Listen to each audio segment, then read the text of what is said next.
following program is a peer-to-peer advice show and does not diagnose mental health conditions. If you're seeking social services, please call or text 211 or go to 211.ca. Hello, listeners around the world on radio, streaming, and podcast services. This is It's Not Therapy. I'm Liana Kersner, and I am not a therapist, but I am your source for navigating the madness of mental health using my top 10 sayings for checking in with your best self. This week, we're talking about being broken, why you're not. I've got a guest this week who is an expert on psychosis, mood disorders, and young adult mental health. Jennifer Gerlach, author of the Psychosis and Mental Health Recovery Workbook, will join us later. But first, as usual, I set things up because a lot of people are walking around with this belief that they're broken these days. Notice I said belief, not feeling. I am broken is not the same as I'm feeling despair, I'm overwhelmed, or I'm grieving. The latter three statements are feelings and processes that are completely valid. I'm broken is a negative self-judgment that goes nowhere. Feelings are always valid. Judgments are thoughts that can be challenged and debated. No, really, that's the rules here. Thoughts are cognitive. They can involve assumptions. Feelings are just feelings. But people get this wrong all the time. I feel stupid is a thought. You're assuming you're stupid because maybe you didn't know something. What you're feeling, the actual feeling, is something like embarrassed or scared, or maybe you're even feeling shame. Our guest Jennifer Gerlach wrote an article entitled, "If You Feel Like Trash, That Doesn't Mean You're Trash." When we're really down, it's easy to make the leap from feeling bad to thinking you are overall bad. But that leap, even though it happens in an instant, is based on a lengthy chain of assumptions, or, fancy word incoming, heuristics. Heuristics are mental shortcuts we all use to minimize the complexity for our brains in navigating day-to-day tasks. Most of the time, they serve us just fine. They're useful. But if you feel broken, your heuristics might be contributing. Feeling bad becomes the thought, but no one means to make me feel bad. And that becomes the thought, maybe they do mean to make me feel bad. And that becomes, well, no one would want to make me feel bad if I was a good person. And that leads to, if they want to make me feel bad, I deserve to feel bad. And that jumps to, because only bad people deserve to feel bad. And then we land at, I'm a bad person. That's when people start to feel broken. I spent years in therapy trying to rewrite that thought chain, unsuccessfully, before figuring out that it's actually just about stopping right at the beginning. I feel bad. I was trained, pre-therapy, to try to talk myself out of feeling bad by jumping to that insistence that no one was trying to make me feel bad, when that was irrelevant at that stage of the process. I felt bad. Why did I feel bad? What would make me feel less bad? Can I actually do that thing that would make me feel less bad? See how I switched from assumptions to questions? Assumptions are like potato chips. It's really hard to eat just one. The second you get on that assumptions train, you start gobbling up the heuristics, you're on the fast track to self-torture central. That self-torture system is what makes you feel broken, meaning you think you're broken. It's not actually a feeling.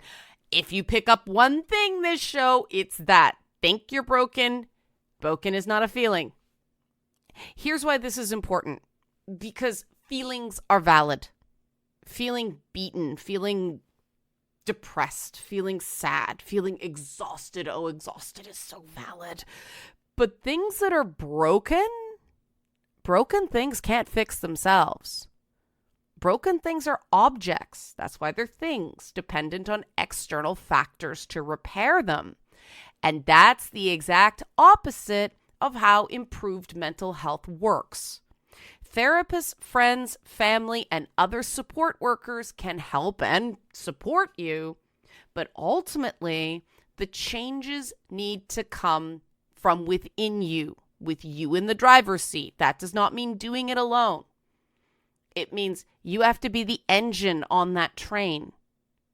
And you can't make those changes. You can't start moving along a better track if you don't think that's possible. And when you think you're broken, well, getting moving again doesn't feel possible, does it? It's right in the description.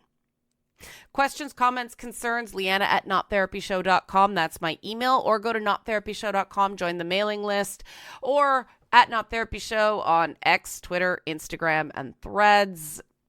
Like I said, when you think you're broken, making those early small changes can seem impossible. Your brain is screaming at you to stay down because it's just too hard. And you may even have helpful mental health professionals making everything seem extremely serious and overwhelming. And serious? Yeah, it's serious. Obviously, nobody had to tell you that. Well, maybe somebody did have to tell you that if you're downplaying the severity of what's happening to you. Serious, okay. But overwhelm? Why aren't they helping to reduce the overwhelm? That's part of the job. Now, I can practically hear the nodding from listeners right now. Yep, a lot of us are seeking help or trying to seek help in getting stonewalled or know someone who is seeking help right now in therapy and they've hit that wall. What do I do? You're scaring me with how serious this is.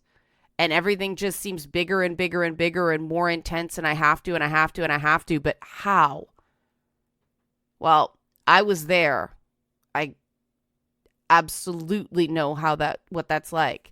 It does make you think you're broken. If you didn't think you were broken going into that process, you sure feel that way after months of therapy where things aren't improving. And you just feel increasingly pressured and criticized with no suggestions. So this week's guest is going to help with some of those early baby steps. Jennifer Gerlach, author of the Psychosis and Mental Health Recovery Workbook, will join us after the break. Again, Liana at nottherapyshow.com, nottherapyshow.com. Join the mailing list while you're there at nottherapyshow.com, at nottherapyshow on X, that's Twitter, Instagram, and Threads. Back after the break with Jennifer Gerlach. The following program is a peer-to-peer advice show and does not diagnose mental health conditions. If you're seeking social services, please call or text 211 or go to 211.ca.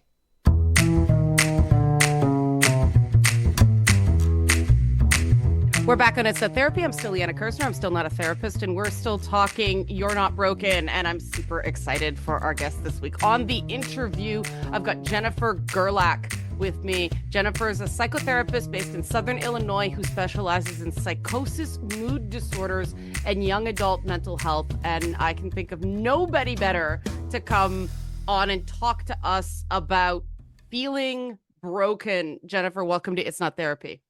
Thank you. So let's start basics. When somebody comes to you and say, I feel broken, you've written a wonderful article on Psychology Today where you talk about if you feel like trash, that doesn't make you trash. So where do you start with someone in this state? Yeah, I think it's important to differentiate between what you're experiencing and what you are.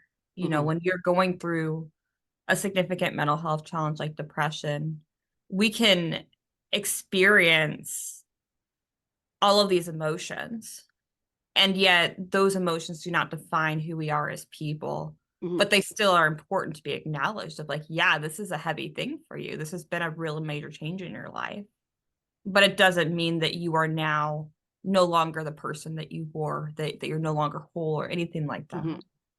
That's a messaging issue, isn't it? Because people hear you are not your thoughts, you are not your feelings, and then people are like, well, what am I then? Language in this particular issue tends to get in the way, I find. How does that work? That you can't trust what your brain is telling you when you're in a major depressive episode? What can you trust?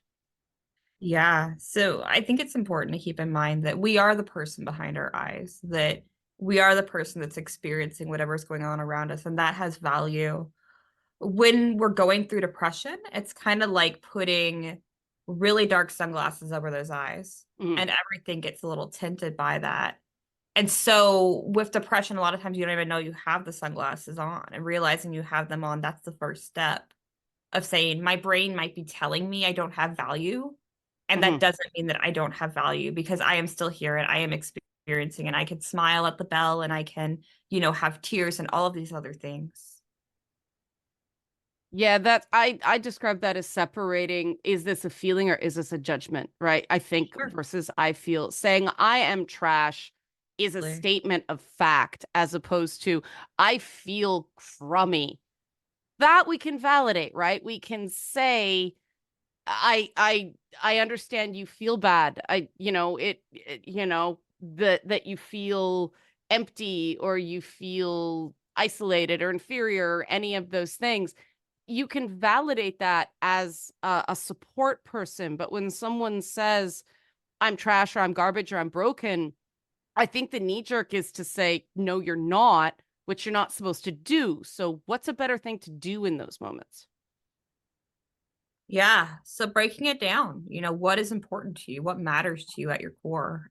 Is it being kind to others? Is it something that you've been working on, maybe a project, or, what values matter, and taking steps towards those values? I think that makes a big difference. Yeah, I say on this show, one of my top 10 phrases, core values are more important to relationships than common interests. And I think that's something that often gets overlooked. And when you're dealing with, as you do, with psychosis, which is a very scary thing for everyone involved and really leads people to question, I think, everything, those core values. What do I value? That's the core of a person, right? Can you elaborate a bit more on how to get back to basics with that? Yeah. So it's not uncommon for me to ask somebody, "Hey, what matters to you?" And them to say, I don't know if anything matters to me Yep. anymore." Yep. And so I think that just reflecting on things like, okay, if there were no limitations, if I had, say, unlimited ability and unlimited money, what would I be doing with my time? Because sometimes we have these self-limiting beliefs, Mhm. and that kind of gives us a sense that there is no hope or there is nothing. But then sometimes those answers can help. Or, when you turn 100, hopefully you will. Like if you do turn 100, and you have a birthday party, and at this birthday party, somebody is going to give a speech because you've knocked it out of the ballpark, what would you want them to say about you? What kind of person do you want to be? I think questions like that can help us get back in touch with our core values. That's a good point. Do you find, because I find a lot of people under 30, they think they have to have their life figured out by 30, and it's Mm, driving them off an emotional cliff. sure. How do you take those aspirations, which can be incredibly painful for someone at a low point, and pivot that into a healthy goal that they can control and get that sense of achievement and therefore that sense of self-worth? Absolutely. So the cool thing about an aspiration that's value based is that you can move toward it every day. Mhm. And so, say for example, if I said, okay, if I had unlimited money and unlimited ability, I would make sure every unhoused person is housed. Okay, that would be awesome. Mhm. That tomorrow, because I don't have that capability. But the Mhm. value behind that might be something like I care about kindness, I care about other humans, and the value behind that, I can take a step toward that every day just by acting in ways that I perceive as kind, or making small motions toward that. So I think this idea of having it all together by 30, it's something on the media, right? And I've Yeah. passed that deadline a couple years ago, so I hope I'm still okay with that. But who says 30 should be the limit? I think that we can work toward our aspirations, and hopefully will, up until our last day on the planet. Working towards living a life that's valued, living a life that is meaningful to what we value. Yeah, that's one I struggle with because I remember thinking when I was like 18, 19, I was like, I don't want to write a novel until I'm 40. Right. Because Mm. I don't know anything right now. What could I Sure. possibly impart onto the world? I started this show when I was 43 years old. I worked in television. I was a comedian. And then I Mm. was a video game journalist. And I'm still a game developer, but I started this in my 40s. And I think that those really heavy expectations, the not just unrealistic, but it people think they want a lot of things they don't actually want. It's a means to an end that ends up making them feel like failures and disappointments. And Absolutely. we see this anxiety epidemic in younger adults. Yeah. And it's treated like a weakness, which of course doesn't help. I mean, the messaging, it's not just big media. You go on social media, you leave your house, you've got somebody telling you you're lazy, you're nothing, you're no good. We have a negativity epidemic in our culture that I think is fueling the anxiety epidemic. How do you, again, starting points, baby steps for people who are feeling overwhelmed with all the negative messaging? Absolutely. Our culture is very fear-based. Hmm. A lot of what motivates us in our culture is trying to not have things we don't want. And if somebody can flip that around and move it toward creating things that they do want, Hmm. that's fantastic. And that's a great motivator. But you're right, there is this huge negativity epidemic. There's a lot of social negativity because for a young person, especially, they're receiving these contradictory messages, both of you're too young to be too far and you should be farther Yes. than you are. And it's like you can't put those two together. They just don't, they contradict. Yeah. And if we're able to divorce, what all of society is telling us from what actually matters to us, which may or may not match up, Hmm. that puts us in a much better spot. And a lot of times we try to use things like or things that are measurable to gauge our worth, things like grades, unfortunately weight, Yeah. things like that that just are not usually congruent with our values. But they're what we think society wants us to be. And so that puts us in a really nasty space. And if we can overcome that, we're in a much better space to even deal with anxieties, which for a lot of people is partially neurological as well. It's not like you cannot always think yourself out of anxieties, but these things certainly don't help, as far as that big negativity epidemic. Yeah, I mean, you're speaking to a lot of things about control, right? You think grades are controllable. You think weight is controllable. That if I just work harder, if I'm just more disciplined, if I'm just Mm-hmm. tougher on myself. And that's not so. You can have a teacher that just can't stand you. Enough about Mm-hmm. my university experience, had some profs like that who just hated the way I thought, the way I behaved, the way I spoke, the way I wrote, just hated everything. Sure. And it wasn't rational. And I mean, weight, a lot of that's genetic. People can Mm-hmm. completely starve themselves and gain weight. And yet, yeah, there's there's in it seems the more we talk about it, the more um heavy everything gets. And it does speak to control. It speaks to these mantras of, strength. But at the end of it, it really drills down on the idea of fairness, Mm-hmm. dealing with the fact that, when I was a kid, they told us you can be anything you want if you just put your mind to it and apply yourself. And that wasn't true. Mm-hmm. I'm 5'7". I'm not going to play for the WNBA, right? Like it, it Sure. just there's certain things that are just outside of control, and there are certain things that aren't fair. And I know from experience that when you do feel beaten down by life, that relationship with fairness and control for me was very, very difficult.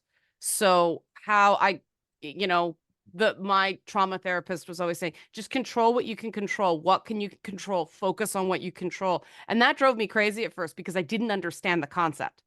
Mm. It was too abstract. So how do you approach these issues of fairness and control?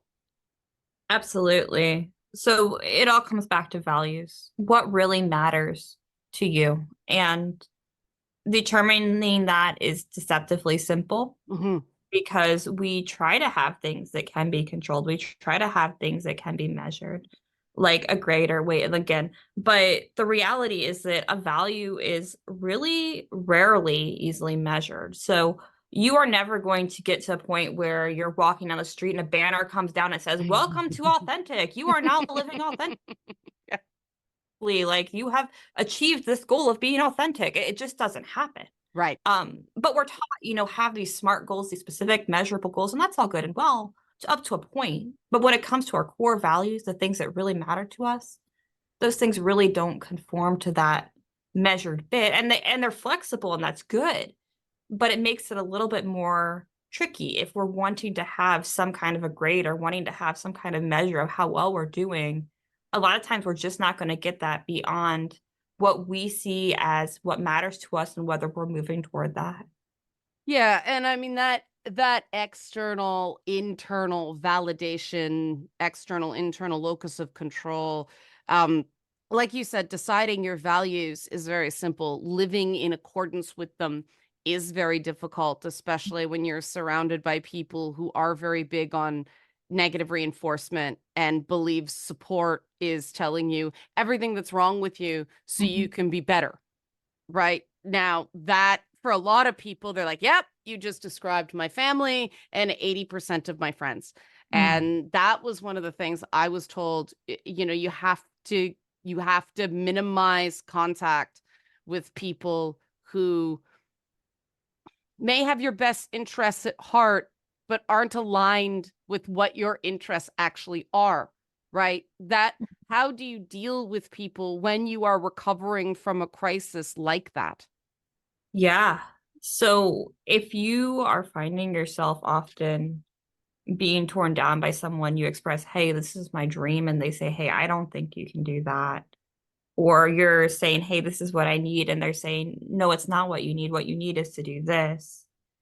I think it's really important to be able to place some distance and to be able to turn back to your internal compass and also have other people in your life who do give you that support. And sometimes that means creating new communities or reaching out to new people through maybe a support group or even a psychotherapist or somebody who is just there to be on your side, or a coach, um, and help you reflect on your values versus somebody else projecting their values onto you, because it can get it can be very demotivating, and It's especially stifling. say if Yeah. you're, I'm sorry, go ahead. Sorry, it's stifling, right? It Yeah. can almost be gaslighting. Like, you don't want that. You really want this, right? Mhm.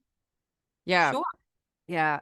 How do you, because I know that the other side of broken is that, I was shipped off to my first psychologist when I was Mm. 15 years old, and the attitude of my family is fix my kid, Mm. which is of course not how it works.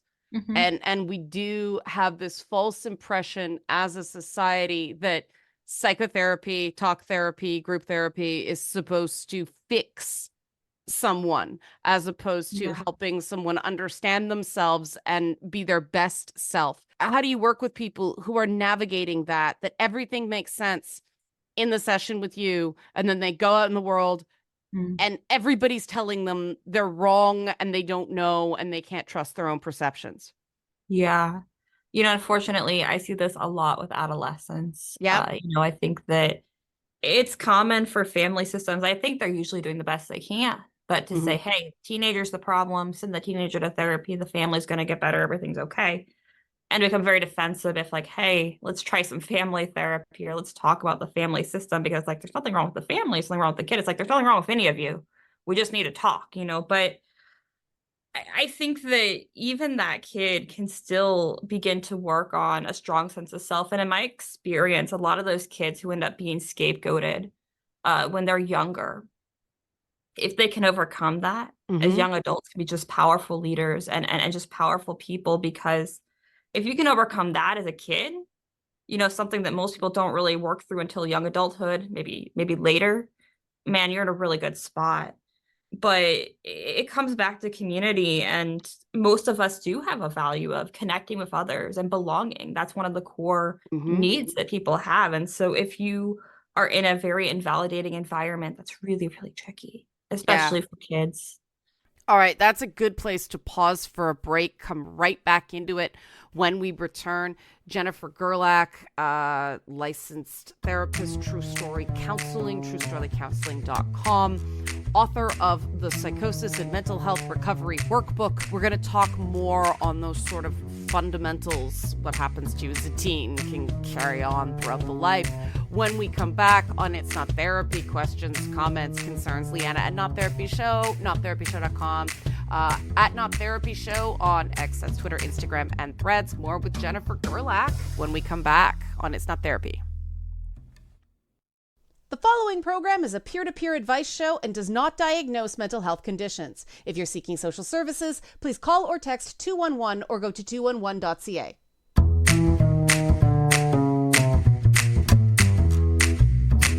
We're back at It's Not Therapy. I'm still Liana Kersner. I'm still not a therapist. I'm still talking to Jennifer Gerlach, author of the Psychosis and Mental Health Recovery Workbook. Jennifer is a psychotherapist based in Southern Illinois who specializes in psychosis, mood disorders, and young adult mental health. And before the break, we were talking about being made the problem when we're teenagers, and I think that's very, very visceral for people. A lot of people carry the stuff that happened to them as a teenager throughout their entire life, and it's little things, right? One of the things I've learned from clients who recovered from very severe, psychosis or breakdowns or is I learned things have to change.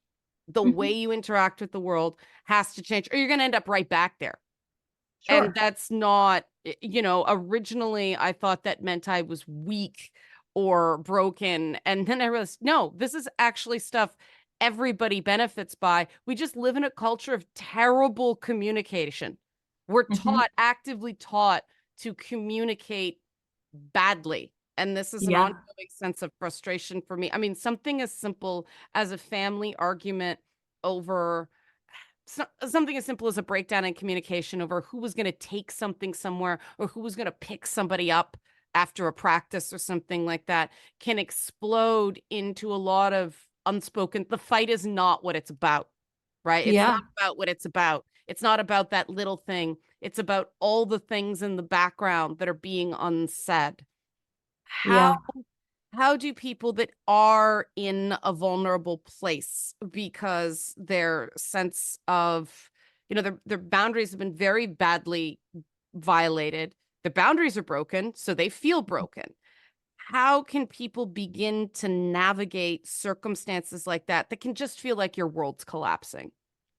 Yeah. In Finland, they have a whole model for working with psychosis that's very different from what we do in the United States. And it's called the open dialogue model. And what they actually do is they have a 24-hour crisis line, and they bring in two therapists, and they bring in people that the individual experiencing the crisis selects as key in their life, which could be an employer or a friend or family. And they all sit together and they have this community dialogue.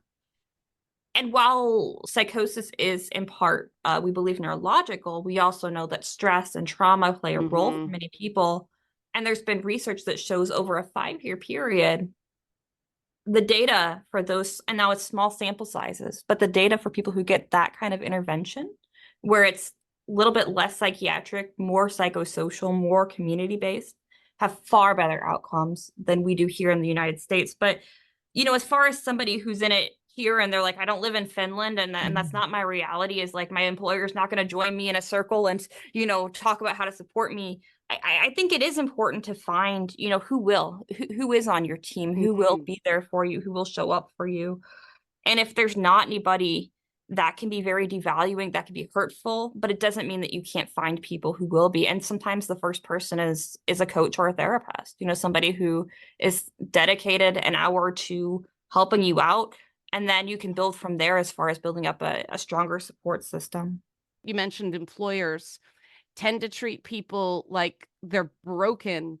And yet, strangely, those Nordic countries, trounce everybody else in productivity measurements as well as happiness indexes. So they're doing something right.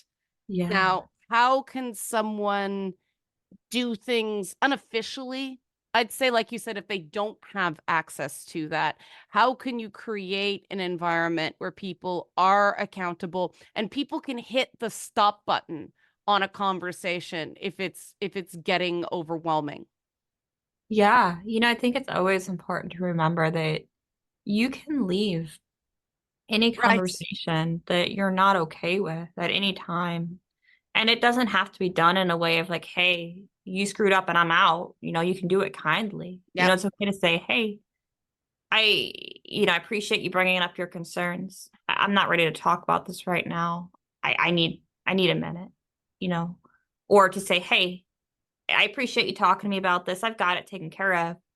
I prefer to talk about this. Those are Mhm. boundary setting statements that we are all allowed to make. And we can do it in a way that's kind because sometimes somebody is just trying to help. It's not, they might not have this malevolent agenda where they're trying to bring you down or anything like that, but it doesn't mean that it isn't bringing you down. And so that communication is so important versus saying, okay, yeah, you're right. I'm just a nasty person and I just need to Mhm. do better or whatever it may be. Yeah. Now, I should have asked this earlier, but I want to close on this. When someone does experience, a break from reality, Mm-hmm. psychosis, or, even some of, like you said, the dark glasses over your perspective, that is a spectrum of human experience, right? We all dissociate to an extent. We all have frames on things to an extent. We all have our subjectivity, which is really important. Uh where do these extreme states of human experience land that way? Yeah. So, it is tricky because who gets to define what is real? Right. Psychotherapists and psychiatrists, we don't get a manual of like this is real and this is not, and we say, hey, this is a delusion, this is not a delusion.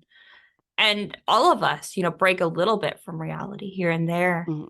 There are extreme states, and that can come up by, sometimes even a trauma-based crisis, like in PTSD with Yep. secondary psychotic features. Yep. Or it could come up with a severe depression, like major depression with psychotic features, where it starts like I'm feeling bad, but then it turns into I'm feeling so bad that maybe the devil's out to get me and there's hellhounds out to get, which these are real experiences people have in their mind. And like, it's real for them. Even if we don't experience it, that person is experiencing it, all the way up to schizophrenia, where there is more likely to be a more complex biological thing going Mhm. on. Mhm. Person's break from reality is still very real to them, and where they still have an opportunity for recovery, which may include some psychiatric intervention as well as some, psychosocial support and working through other contributing factors, because schizophrenia is very complex.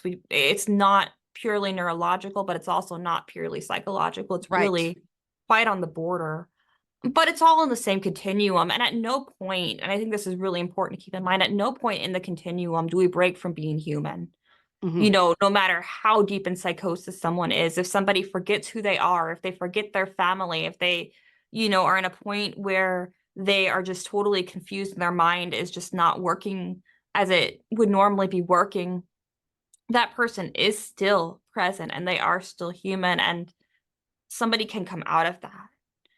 So I Mhm. think that's just really important to keep in mind, because and it seems so simple and so like, well, of course, but sometimes our systems can be very depersonalizing and dehumanizing, even to a point where when somebody is very deep in psychosis, they get treated almost non-human, Yep. say in a hospital setting. Yep. And that's not cool. And it's not reflective of who that person is. This is a human being going through an extreme experience. I'm seeing a huge resurgence uh in popular discourse about, well, we don't, the whole don't feed the delusion, challenge the delusion, and Mm, people think they can take on the role of therapist, and I'm helping this person by telling them they're deluded. And I mm. see everyone from transgender people to people with borderline personality disorder get attacked constantly by people claiming they're trying to help. Now, Yeah. we can say, oh, they're lying, but I have found people who actually think they're helping by telling someone they're deluded. And my understanding is that's wrong. That Yeah. the step you're supposed to take is, if you truly believe someone is in delusion, someone is in psychosis, you're supposed to validate their feelings. You're supposed to be more gentle, not more harsh. Who's right there? Yeah. So when somebody is experiencing psychosis, we want to acknowledge everything they are experiencing is real to them.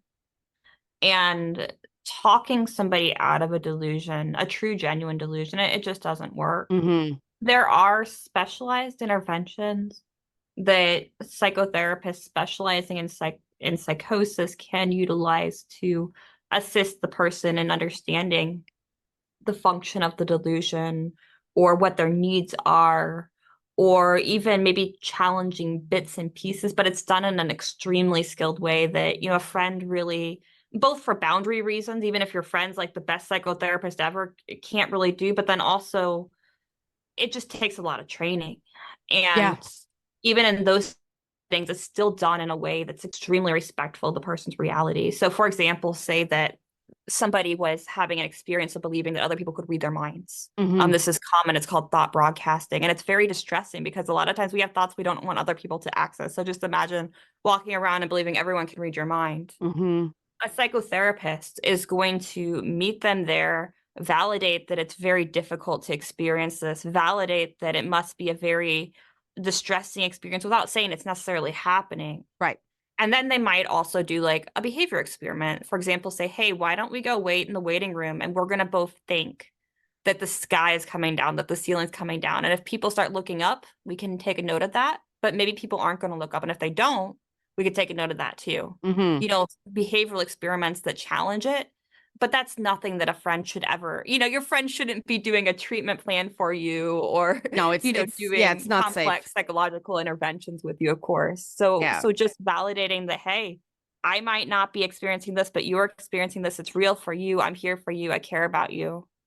That's why it's very important to have a recovery plan, right? That's understood in advance. When I do this, this is what I need. So Yeah. people know what to do so they don't feel helpless, but they're not playing armchair psychologist and thinking they know what to do in a situation like that because they read an article online, right? Mhm.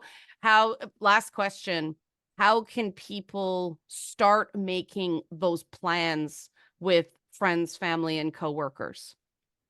Yeah. So if you have people in your life who are supportive and you are living with a serious mental health condition, like, bipolar, schizophrenia, severe depression, and you're comfortable talking about what you need during your worst times, that's awesome. I know that some people will write it out. Like Mhm. literally writing out a wellness recovery action plan is something that was created by Dr. Mary Ellen Copeland. Mhm. And you can access this. They have classes. It's really cool. Where it's formally written out, or you can write one up with a therapist where you write basically, hey, these are my early warning signs. This is what I need. This is the signs that I'm in a crisis. This is what I need then. Even up to an advanced directive where it could be like a legal document that says, hey, this is the hospitals I'm good with. This is the Mhm. hospitals I'm not good with or whatnot. But I think that those methods of communication, whether it's something formal and written and even legal, or something that's informal and spoken, Mhm. that can save a lot of time in terms of miscommunication when somebody might be in crisis and not able to communicate their needs or communicate what their preferences are. Jennifer Gerlach. You can find Jennifer's blog on Psychology Today, psychotherapist based in Southern Illinois who specializes in psychosis, mood disorders, and young adult mental health. Jennifer, thank you so much for your time and your knowledge and your wisdom on this issue. Thank you for having me. Is there anywhere else people can find your stuff to be referred or find out Oh, more, or maybe even if they're in Illinois to get in touch with you? yeah. So I do have a book, the Psychosis and Mental Health Recovery Workbook. It's available on Amazon. And just truestorycounseling.com. That's my website. Very easy to get a hold of, very open to correspondence as well. If they are in Southern Illinois, I'm in the St. Louis area. So always looking for connections. So if anybody has a question, wants to reach out, they're welcome to. All right. I could have talked to Jennifer forever. Wow. I enjoyed that. Hope you enjoyed that. When we come back, I want to talk more about getting on the same page with friends, family, other loved ones, so you can stop thinking you're broken. On It's Not Therapy, after this, questions, comments, Liana at nottherapyshow.com, nottherapyshow.com. Go there, join our mailing list, fill out the contact form, or Not Therapy Show on X, that's Twitter, Instagram, and Threads. More on recovering, getting a plan, so you think you're broken no longer on It's Not Therapy. The following program is a peer-to-peer advice show and does not diagnose mental health conditions. If you're seeking social services, please call or text 211 or go to 211.ca. We're back in It's Not Therapy. I'm still Liana Kirstner. I'm still not a therapist, and we're still talking. You're not broken. No, you may be down, but you are not busted. And Jennifer Gerlach, before the break, gave us a lot of really, really great insights and information, how she dispelled some myths about what to do and not do when someone in your life is struggling. And we talked about recovery plans. Now, there are courses, RAP is one of them, that you can take online. You can get workbooks like Jennifer's. The whole purpose of these things is for the person who does struggle with those thoughts of being broken, intense emotional states that leave them knocked down. It's very important that that person feels like they're in control. That is a major, major pillar of recovery, being able to control what you can control, and knowing that the people who are your support system will respect your wishes is essential to feeling in control. Otherwise, you're afraid to ask for help because things will spiral very quickly. So I'm going to get into one approach you can take that's easy to remember. But questions, comments, concerns, Liana at nottherapyshow.com is my email. Nottherapyshow.com is my website. You can fill out the contact form while you're there, or Not Therapy Show on Twitter, Instagram, Threads, Instagram and Threads. Okay. I'm a journalist. This is science journalism as much as anything else.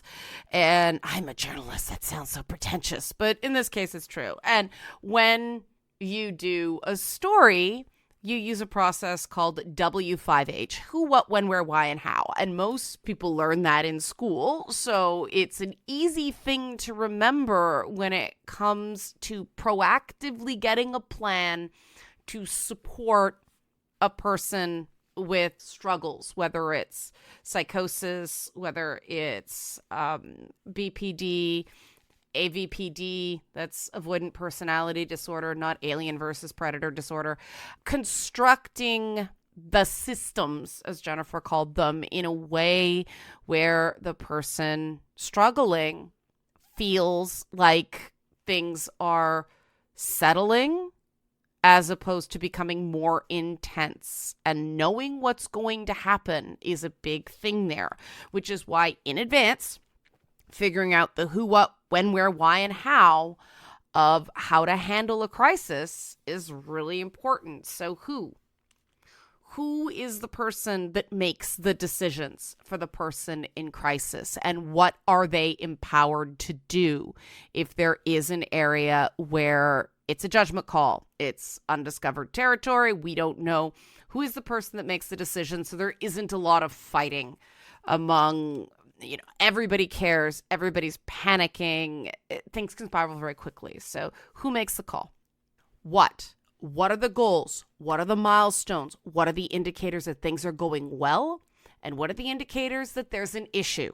Constantly second guessing the person in recovery is not great. It's going to lead to undermining their confidence. So again, if things are going well, let them go. Let them take the risk then. But what are the signs when things are starting to get shaky and you agree in advance it's time to slow down or maybe even stop? When? At what point should things kick in? Some people want to be checked when it's small. Other people feel nagged if, I know I'm one of those people, at the slightest little bump, Liana, oh God, I hate that tone. I hate the nagging tone. People used to do that to me. And it made my skin prickle. And obviously that didn't help diffuse the situation. So how long do you want to let someone go? At what point does the intervention take place? Where do you get involved? This where is a big one for social media. Some people take to social media when they are in crisis, and that can take months to clean up. Learn from my mistakes. So if no social media is the rule in advance, put down the phone, get off the computer, and that's something that can be enforced. That can be a big one. So instead of just get off the phone, no, let the person give you their phone, and then you talk to them so they still feel heard. They still have that outlet. They feel like they matter. They feel listened to without having to take to Twitter or Facebook or somewhere it's never, ever going to completely go away, right? I'm a big fan of that one. I'm a big fan of keeping these things off social media. How? The wording is important. How do you ask for that phone? How do you initiate the plan? If that's something the person struggling agrees to in advance, that can be very, very useful. And, the ongoing steps are super, super important. Now, the why. And this is one that Jennifer touched on. What are the values at play here? What are the person's goals? Why are we doing all this work? This is where I like to start. What do you want? What do you not want? And like Jennifer said, she's spot on when a lot of people are in a place, I don't know. And the wonderful thing about I don't know is it's a blank canvas where there are none of those heuristics, none of those assumptions. It's a blank slate where no mistakes are made yet. It is pure and clean. I don't know is a great place to start building a plan. You can get really good results fairly quickly if you take those I don't knows as opportunities. Don't get frustrated. Don't push. Just explore when the person is ready to talk. If they change the subject, make a note, come back to it later. But I don't knows can be very, very, very powerful because those might be the reasons why people keep feeling broken. Insanity, bad crazy is doing the same things again and again and getting a different result. And I am not going to run super long like I did last show. I have learned from my mistakes. So nottherapyshow.com, Liana at nottherapyshow.com, at nottherapy on social media. I won't tee up next week because I'm not quite sure yet. I don't like to confirm before it's confirmed. But remember, you're not broken. You may feel damaged. You may feel intensely hurt. You may be despairing and feel shame. But items get broken. People don't. Remember, your crazy is only a problem if it's hurting you.